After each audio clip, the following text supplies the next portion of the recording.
Friends, நாம் இப்போது ஆகா சில்லி பரோட்டா வந்து நாம் எக் போட்டு செய்ய போகிறோம். நம்ம எப்படி செய்யலாம்னு பார்க்கலாமா? இப்போ வந்து நம்ம ஃப்ரை பண்ண எக்கை நாம் ஒரு பிளேட்டில் ட்ரான்ஸ்ஃபர் பண்ணிக்கிறோம். ஒரு வானலில் ஒரு 2 ஸ்பூன் எண்ணெயை ஊற்றி கடுகு, உளுந்து, அதுக்கப்புறம் நாம் கருவேப்பிலையை போட்டுக்கலாம். அப்புறம் வதக்கிட்டு பச்சை மிளகா ஆட் பண்ணிக்கலாம்.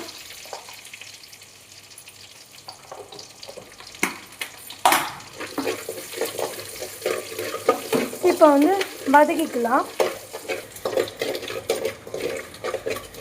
இப்போ வந்து இதை வதக்கி முடிச்சிட்டோம்.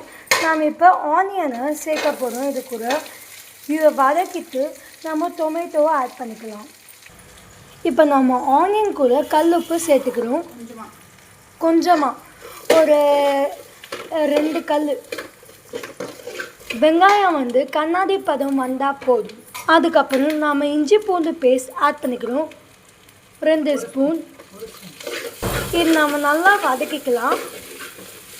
இஞ்சி பூண்டு ஸ்மெல் நல்லா போகிற வரைக்கும் வதக்கலாம்.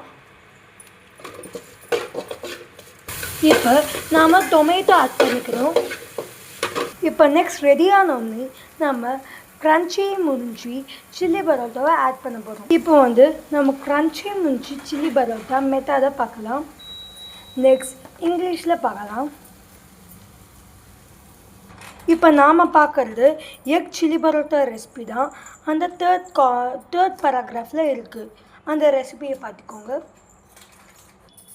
இப்போ நாங்கள் மசாலா பேக்கெட்டை ஆட் பண்ண போகிறோம்.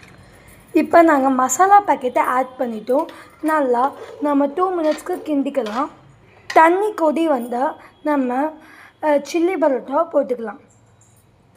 இப்போ நாம் ஃப்ரை பண்ண எக்கை நம்ம ஆட் பண்ணிக்கிறோம். கொதிக்குது, மசாலா தண்ணி வந்து கொதிக்குது. இப்போது நம்ம சில்லி பரோட்டாவை ஆட் பண்ணுறோம் இதுக்குள்ளே. இப்போ இது நம்ம நல்லா மிக்ஸ் பண்ணிக்கலாம் தண்ணியோட. அப்போ நமக்கு கரெக்டாக வரும். இப்போ வந்து நாங்கள் கொத்தமல்லி ஆட் பண்ணியிருக்கோம்.